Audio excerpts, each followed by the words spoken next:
신약학자 박영호 목사님이 쓰신 신간인데요, 시대를 읽다 성경을 살다라는 책이었습니다. 이 신간이 나왔다길래 구입을 해서 책을 펴보니까 눈에 띄는 목차를 하나 발견합니다. 엔터테인먼트 시대의 예배입니다.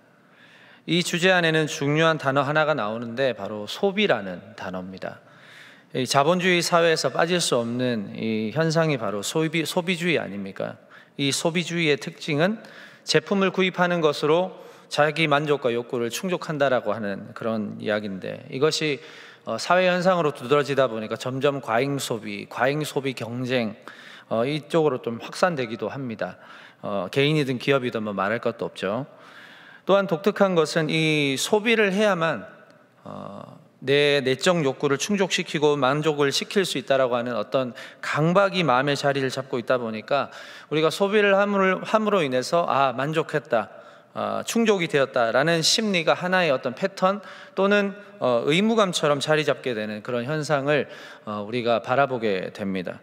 이게 조금 심해지면 이제 내적인 만족의 영역을 소비라는 차원으로 아예 국한을 시켜버리고 제한시켜버리는 그런 지경까지 가더라는 겁니다. 요즘 얼마나 소비할 것이 많습니까? 얼마나 좋은 게 많이 나옵니까? 내 삶의 고됨과 피곤함을 어떻게든지 보상받기 위해서 선택하는 게 바로 소비 아닙니까? 이것도 사고 저것도 사고 이것도 모으고 저것도 모으고, 이만큼 고생했으니까 나에게 이만큼 주는 게 뭐가 나쁘냐 하는 겁니다. 나는 그럴 만한 자격이 있다라고 하는 것이죠. 그런데 문제는 그런 자격을 꼭 내가 뭔가를 소비할 때만, 뭔가 보상을 받을 때만 왜 찾느냐는 겁니다. 처음부터 나는 이러한 자격의 사람이다라는 인식을 하고 살아가면 안 되냐는 거예요. 어떤 일정한 성과를 달성했을 때 그제서야 자격이 생긴다고 생각합니다. 그래서 자신에게 뭔가를 보상하려고 하는 그런 소비하는 그런 것으로 이제 나의 자격됨을 확인하려고 하는 그런 현상들이 세상에 널리 퍼져 있습니다. 그리스도인들도 사실은 예외가 아니에요. 무리해서라도 소비해서 내가 이러한 자격이 된다라는 것을 증명하려고 하는 어떤 그런 마음의 어떤 내적인 갈증들이 있는 것 같습니다. 여러분, 필요한 것을 소비하는 거 당연하죠. 그러나 자격됨을 확인하기 위한 차원의 소비는 결국은요, 자본주의를 부추기는 겁니다. 거기에 얽매이게끔 살게 만듭니다. 소비를 하려면 그만큼 벌어야 되죠. 그러다 보면 나는 어느새 이 한정된 시간 속에, 유한한 삶의 시간 속에서 소비하기 위한 존재로 살아가면서 어느새 하나님이 나에게 주신 특별한 사명, 특별한 그런 삶의 목적은 점점 희미해져 가는 것입니다. 여러분, 성경은 여러분들을 그렇게 보지 않습니다. 이 세상을 창조하시고 가장 뒤에 사람을 만드시면서 그 피조물을 보시고 뭐라고 말씀하십니까? 보시기에 심히 좋았더라. 너무 좋으셨어요. 하나님은 그 창조하신 사람을 통해서 저와 여러분을 통해서 꿈꾸시는 하나님의 나라가 있다는 이야기예요. 그런데 그 하나님이 꿈꾸시는 하나님의 나라가 고작 내가 원하는 것을 소비하고 거기에 만족하라고 만드신 것은 아니지 않을까요? 처음에 언급해드린 이 엔터테인먼트 시대의 예배를 언급드린 이유도요, 예배에도 소비주의가 있다는 거 하는 것입니다. 이른바 종교 소비입니다. 종교 소비. 마치 예배를 소비하듯이 한다는 거예요. 놀이처럼 생각하는 경향을 가지고 있다고 하는 것입니다. 그러니까 예배의 개념이 바로 잡히지 않으면 이 예배를 소비하는 차원으로 받아들일 위험성이 참 많습니다. 여러분, 예배에서의 소비는 무엇일까요? 제가 언급해드린 이 책에서 말하는 바에 의하면 우리가 1시간 이렇게 예배를 드릴 때 각각의 감정들이 다 다릅니다. 그래서 우리가 보통 오늘 예배 좋았어, 이렇게 이야기할 때는 뭘 말하냐면 오늘 나에게 좋은 느낌을 주었다라고 생각한다는 겁니다. 느낌이 좋았어, 오늘 되게 괜찮았어, 평가한다는 것이죠. 현대인들은요, 조금 더 좋은 음량과 시설, 자신의 귀에 듣기 좋은 설교와 적절하게 선을 넘지 않으면서도 불편하지 않고 안락하게 시청할 수 있는 어떤 예배를 원합니다. 감정의 에너지를 굳이 방출하지 않을 수 있는 어떤 적당한 교제가 있는 그런 교회를 원한다는 거예요. 우리를 이야기하는 거 아닙니다. 우리는 어쩌면 이러한 종교 상품을 소비하는 것이라고 볼 수가 있어요. 이걸 우리가 경계해야 된다는 이야기예요. 1시간 예배를 소비하는 것처럼 생각하다 보면 그 소비의 유효기간이 깁니까? 짧아요. 일주일도 안 갑니다. 어쩌면 우리가 이 예배 1시간 드리고 저 문 밖을 나가는 그 순간 다 잊어버릴 수도 있어요. 소비라는 것이 영원하지 않다는 것이고, 제 아무리 값비싼 물건을 구매했다고 할지라도 그 물건의 가치도 유한하잖아요. 언젠가는 이 물건을 바라보는 내 시선도 점점 소홀해지기 마련이거든요. 왜냐하면 이 소비의 유효기간은 짧고 사람의 내적 욕구는 그 다음 소비를 생각하기 때문에 그렇습니다. 그 다음 뭐 살까? 이거 생각하는 거예요. 예배가 그렇다는 겁니다. 그러나 여러분, 예배는 엔터테인먼트가 아니에요. 나를 위한 소비의 시간이 아니라는 것입니다. 그래서 이 박영호 목사님은 이 책에서 이렇게 말씀합니다. 예배는 하나님을 위한 것입니다. 예배는 은혜를 받기 위해서 드리는 것이 아니라 은혜를 받았기 때문에 드리는 것입니다 라고 말씀합니다. 예배는 소비가 아니라 헌신이에요. 헌신. 이러한 맥락에서 우리가 오늘 본문에서 하나님이 우리를 향하신 그 마음을 재확인하셔야 됩니다. 무엇입니까? 그가 먼저 사랑하셨습니다. 그가 먼저 사랑하셨습니다. 나라는 존재를 위해서 예배에 참석하는 종교 소비적인 태도가 아니라 어쩌면 사랑받을 만한 존재가 아님에도 불구하고, 자격도 없음에도 불구하고 이런 나를 먼저 사랑하셨다. 이게 복음의 핵심이에요. 이게 우리가 예배해야 하는 출발점이 되어야 한다는 것입니다. 하나님이 나를 먼저 사랑하셨기 때문에 내가 하나님을 찾는다라고 하는 이야기예요. 오늘 본문인 요한 1서 4장 19절에서 이렇게 말하잖아요. 다 같이 한번 다시 읽어보겠습니다. 시작. 우리가 사랑함은 그가 먼저 우리를 사랑하셨습니다. 아멘. 자, 우리가 사랑해야 하는 이유, 우리의 사랑의 목적, 사랑해야 하는 근거, 무엇 때문입니까? 하나님이 먼저 나를 사랑하셨기 때문이라는 거예요. 저번 주 금요일에 제가 시성기도에 나와서 설교를 잠깐 했습니다. 그때 제가 드렸던 말씀 중에서 우리가 남을 사랑하기 전에 나에 대한 사랑이 견고해야 된다. 그래야 우리가 남을 사랑할 수 있다라고 말씀드린 기억이 있습니다. 나를 사랑하면요, 남을 사랑하지 못할 이유가 없어요. 예수님이 말씀하신 하나님을 사랑하고 이웃을 사랑한다라고 하는 것에 대한 깊은 의미는 바로 내 마음을 다하고 뜻을 다하고 힘을 다하는 것. 그래서 주 너의 하나님을 사랑해야 되고, 또 내 이웃을 사랑할 때도 나 자신을 사랑하는 것처럼 이웃을 사랑해라라고 명령하시는 거 우리가 보게 되잖아요. 그러니까 결국은 하나님을 사랑하고 이웃을 사랑하는 것에 대한 아주 필수적인 것은 뭡니까? 나 자신이에요. 나 자신이 사랑으로 충만해야 돼요. 나를 사랑하지 못하면 자연스럽게 남도 사랑하지 못합니다. 사랑이 위축되기 마련이라는 거예요. 나를 사랑하지 못하잖아요. 그럼 그 사랑을 어디에서 구할까요? 남에게 갈구하는 거예요. 남에게 사랑을 막 달라고 하는 거예요. 그러다 보면 벌써 상대방과의 관계는 어떻게 됩니까? 소비하는 관계가 되는 거예요. 서로 사랑을 소비하는 관계가 되는 겁니다. 주는 게 아니고 계속 받는 거예요. 관계가 소비적으로 변하면 이제 그 관계는 깨어지게 되는 것입니다. 그럼 나를 어떻게 사랑해야 하는 것일까요? 오늘 우리가 19절 한 절만 봤지만 사도 요한의 사랑의 강조는 7절에서부터 나오는데, 요한일서 4장 7절부터 한번 보겠습니다. 같이 읽어보겠습니다. 시작. 사랑하는 자들아, 우리가 서로 사랑하자. 사랑은 하나님께 속한 것이니 사랑하는 자마다 하나님으로부터 나서 하나님을 알고. 아멘. 자, 여기에 보니까 사랑하는 자에게 필요한 선제 조건이 있습니다. 무엇입니까? 하나님을 알아야 돼요. 하나님을 알아야 합니다. 자, 하나님의 무엇을 알아야 합니까? 사랑이 하나님께 속해 있다는 걸 알아야 된다는 이야기예요. 사랑은 하나님께 속해 있습니다. 믿으십니까? 세 번역에 보니까 이렇게 말합니다. 사랑은 하나님께로부터 오는 것, 이렇게 이야기해요. 사랑의 시작은 하나님이십니다. 우리가 이 땅에서 하는 모든 사랑의 근원은 바로 하나님으로부터 왔던 거예요. 사람은 하나님의 형상을 닮았기 때문에 사랑할 수 있는 존재로 살아갑니다. 비록 우리가 죄로 인해서 때로는 변질된 사랑을 하기도 하지만 궁극적으로 사랑은 어디에서부터 왔어요? 하나님으로부터 왔습니다. 그래서 우리 안에 이 변질된 사랑이 아니고 진실되고 거짓 없는 사랑을 하기 위해서는 하나님을 알아야 한다는 거예요. 하나님의 속성을 알아야 한다는 것입니다. 하나님이 무엇 때문에 우리를 사랑하시는가에 대한 그 비밀을 알아야 된다는 이야기예요. 자, 요한일서 4장 9절에서 10절에 보면 그걸 가르쳐주고 있거든요. 자, 다 같이 한 목소리로 읽어보겠습니다. 시작. 하나님의 사랑이 우리에게 이렇게 나타난 바 되었으니 하나님이 자기의 독생자를 세상에 보내심은 그로 말미암아 우리를 살리려 하심이라.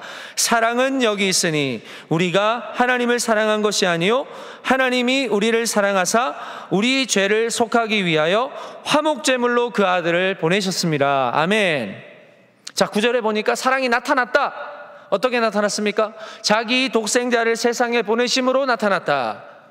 자기 아들을 이 땅에 보내심으로 그 사랑을 보여주셨다는 이야기예요. 독생자를 세상에 보내셔서 뭘 하셨습니까? 제물이 되게 하셨잖아요. 어떤 제물입니까? 화목제물. 자, 여러분, 화목제물은 뭡니까? 레위기 3장에 보니까 이 하나님과 인간의 평화를 위한 제사예요.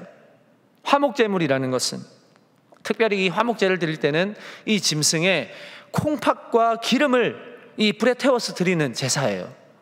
자, 이것은 제물을 드리는 자의 감정과 양심을 지칭한다고 합니다. 내 마음의 생각과 내 감정을 드리는 거예요. 인간의 깊은 죄로 물든 이 깊은 골에 있는 감정과 양심, 모든 생각들을 하나님께 드리는 거예요. 그럼으로써 서로 하나님과 화목해 한다라는 것을 이야기하는 게 화목제물입니다. 여러분, 하나님은 자기 독생자 예수님을 세상에 보내셔서 하나님과 어긋나고 삐뚤어진 생각과 감정으로 파괴된 그 마음, 거기서 비롯된 모든 죄악을 예수님께 다 전가시키셨어요. 예수님께 다 전가시켰어요. 그리고 그 예수님의 목숨을 우리 대신 드리게 하셔서 죽게 하심으로 하나님과 모든 인류의 관계를, 저와 여러분과의 관계를 회복시켜 주신 것이에요. 그게 화목제물 대신 예수님이세요. 자, 또한 10절에 보니까 사랑이 여기 있다 이렇게 말씀하시죠.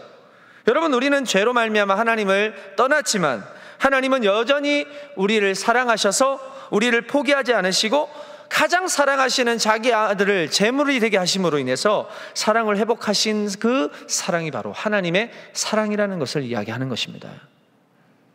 나를 향한 변하지 않은 이 사랑을 우리가 알 때, 그 사랑이 하나님께 속하였다는 사실을 알 때, 그걸 인정할 때 나의 사랑이 진실되고 거짓없는 사랑을 비로소 할 수가 있는 것입니다. 그래서 예배라는 것은 하나님의 사랑을 알고 그 사랑을 누리는 시간입니다. 그 사랑을 감격하는 시간입니다. 그리고 그 사랑을 하나님께 경배로 승화시켜서 하나님을 찬양하고 하나님을 칭찬해드리는 시간이 예배예요. 그러니까 내가 받는 것도 물론 있지만 궁극적으로는 드리는 게 예배라는 이야기예요. 그리고 이게 끝이 아니고 우리가 이 시간을 통해서 형제 자매를 사랑하는 시간이에요. 결국은 소비가 아니죠. 소비가 아니라 헌신이고 거룩한 낭비라는 이야기입니다. 여러분, 거룩하게 낭비하십시오. 여러분에 있는 사랑을 거저 주십시오. 그게 예배입니다. 예배는 철저히 나 중심이 아니라 하나님 중심으로 드려야 합니다. 하나님이 예배를 통해서 무엇을 원하는지를 내가 알아야지 내가 하나님의 뜻을 따라서 온전히 살아갈 수가 있지 않습니까? 내가 원하는 대로 사랑하면 반드시 탈이 나게 돼 있어요. 왜냐하면 나는 사랑을 준다고 줬는데 상대방이 불편해해요. 상대방이 거북해해요. 상대방이 두려워해요. 그러면 사랑이 아니잖아요. 그렇죠? 여러분, 하나님의 사랑은 절대로 남을 불편하게 하는 사랑이 아닙니다. 나의 호의가, 나의 친절이 100% 상대방이 받을 것이라고 생각하면 안 돼요. 사랑은 주는 것이기도 하지만 때로는 기다리는 것이기도 하거든요. 하나님은 무작정 자녀들에게 좋은 것만 주시지 않습니다. 그게 과도하면 자녀들이 병들기 때문이에요. 달라는 대로 주는 건 사랑이 아닙니다. 그건 욕심이고 과도한 욕망이라면 주지 않는 게 사랑이에요. 며칠 전에 제가 와이프랑 장을 보면서 초코 우유를 한 박스를 사서 집에 가져다 놨어요. 근데 아이들이 틈만 나면 초코 우유만 먹는 거예요. 달고 맛있거든요. 그런데 이걸 계속 먹게 되면 반드시 탈이 납니다. 설사를 하든 하여튼 위장이 꼬이든 어떤 일이 반드시 일어납니다. 당이 많이 오르기 때문에 건강에 안 좋죠. 그 애들은 그걸 몰라요. 맛있거든요. 밥을 먹고 나서도 물을 먹어야 되는데 초코우유를 먹어요. 한 번 먹고 나면 맛있으니까 또 꺼내 먹습니다. 더우니까 또 꺼내 먹어요. 3번을 먹더라고요. 이렇게 되면 몸의 영양체계가 어긋나죠. 부모는 그걸 말려야 합니다. 그걸 조절해 줘야 합니다. 그리고 원칙을 정해야 돼요. 왜요? 이유가 뭐예요? 자녀들을 사랑하기 때문이에요. 사랑하기 때문에. 아이들은 먹으라고 사줬으면서 왜 못 먹게 하냐, 처음에는 불평을 하더라고요. 이럴 거 왜 사놨냐고. 근데 이내 받아들여요. 왜요? 부모가 하는 말이 나를 위해서 하는 말이라는 걸 아니까요. 근데 막내는 여전히 때를 씁니다. 왜 그럴까요? 아직 사랑의 개념을 잘 모르기 때문이에요. 우리가 그렇지 않냐는 것입니다. 하나님이 주시는 그 사랑 앞에 우리가 늘 때만 쓰고 소배하려고 하는 그런 경향을 늘 가지고 있지는 않는지. 안 주실 때도 있는데. 그렇죠? 하나님의 사랑은 우리에게 그걸 가르쳐 주시려고 하시는 것입니다. 광야 40년의 시간 동안에 왜 하나님은 가까우면 가까운 그 거리를 왜 그렇게 40년 동안 뺑뺑이를 돌리시면서 새로운 땅에서 다른 우상을 섬기지 않고 오직 하나님만 의지하며 섬기게 하시기 위해서 때로는 시험도 주시잖아요. 때로는 어려움도 주시고 목도 마르게 하시고 또 줄이게도 하시고 때로는 전쟁의 위험도 경험하게 하시고 그러면서 우리 하나님께서는 백성들의 어떤 그런 투정과 불만에도 적절할 때에 하나님께서 사랑을 주시잖아요.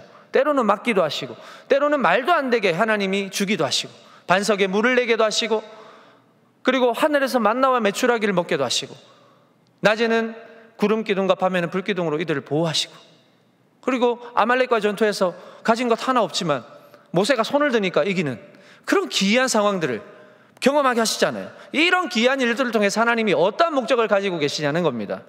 이 백성과의 이 택한 자녀들과의 행복을 위한 하나님의 행동하심이라는 이야기예요. 끝까지 영원토록 같이 가시기 위해서. 이게 답니까? 이것도 모자라요. 이것도 모자라서 자기 독생자를 우리에게 보내주신 것을 통해서 사랑의 최극단을 보여주셨잖아요.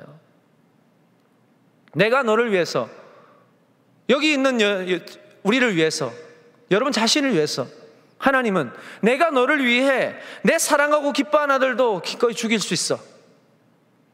이걸 보여주시는 겁니다. 자, 요한일서 4장 12절을 같이 읽어보겠습니다. 같이 읽을게요. 시작.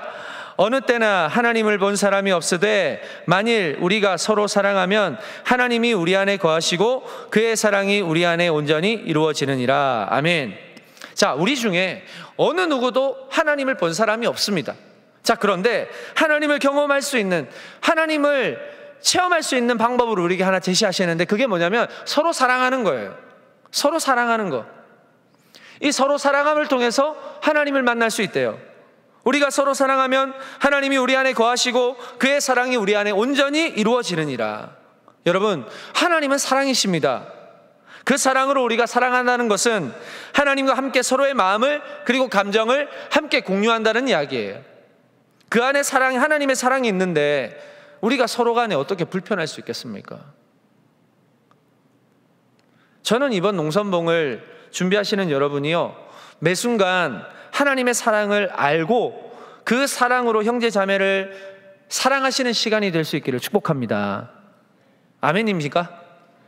이제 아멘을 조금 하셔야 됩니다. 그 시간을 통해서 우리는 하나님을 볼 수 있고 만날 수 있어요. 다른 게 예배가 아니고요, 삶의 현장에서 여러분의 시간 속에서 먼저 여러분을 사랑하시사 그 사랑을 직접 보여주신 하나님의 사랑을 알고 받아들이고 그 사랑을 사람들에게 베풀고 나누는 예배자가 저와 여러분이 되기를 주님의 이름으로 축복합니다. 여러분, 단순히요 농선봉이라는 사역을 잘하기 위함이 아니에요. 이 사랑이라는 것은, 여러분, 우리는 평생 하나님을 예배해야 되는 사람들이잖아요. 언제까지 우리가 예배를 소비로만 생각하시겠어요? 왜 우리가 한 주간 이렇게 딱 한 번 모이는 이 예배를 우리가 어떻게 소비로만 생각을 할 수 있겠어요? 이번 예배 그래도 출석했다, 잘 드렸다, 이렇게만 어떻게 생각할 수 있겠어요?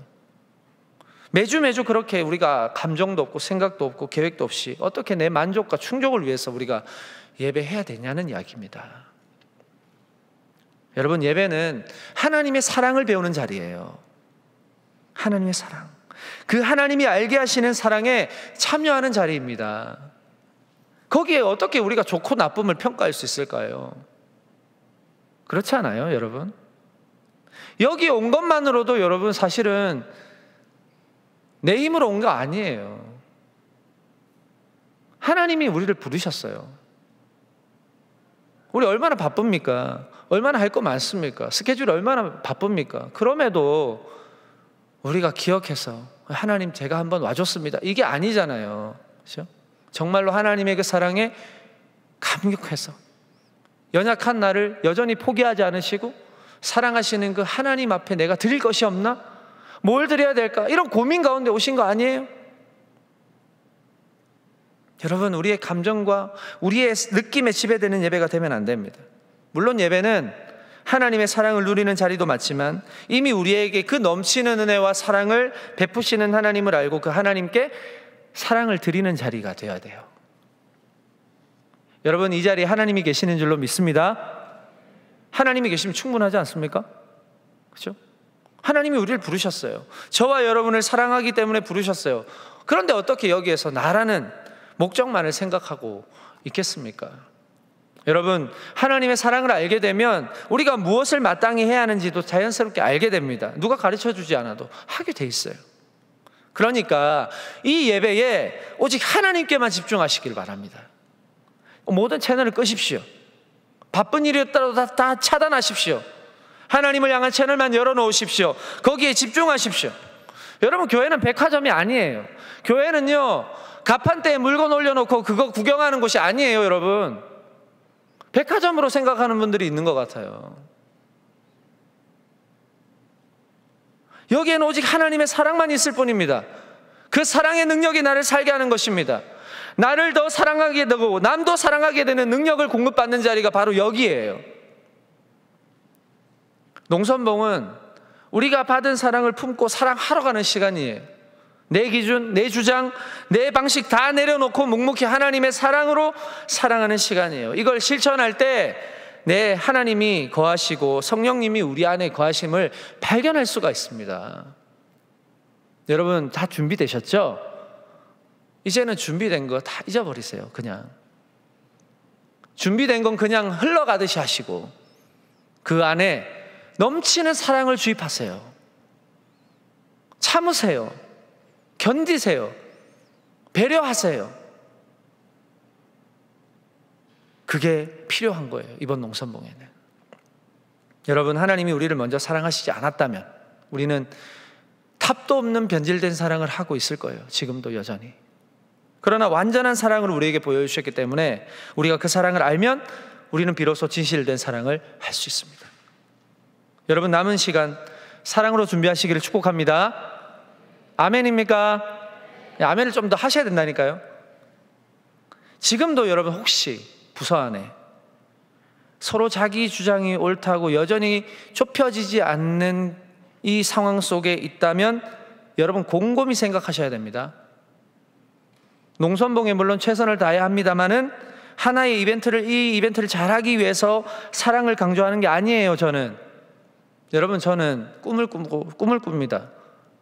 우리 동안의 청년부는 앞으로도 세상 누가 보더라도 이 동안의 청년들은 사랑으로 대변되는 청년부구나, 저는 이걸 꿈꿔요. 여러분, 저만 꿈꾸나요? 여러분 꿈 안 꾸나요? 여러분들도 꿈꾸시죠? 큰일 났네. 그래야 뭘 하든지 어떤 상황에서도 사랑할 수 있습니다.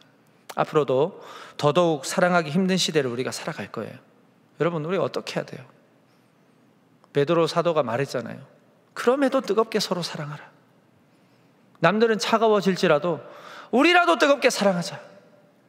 이거 명령이에요. 여러분, 더 사랑해야 돼요. 그래야 하나님의 사랑을 증거할 수 있는 사람들로 살아갈 수 있습니다.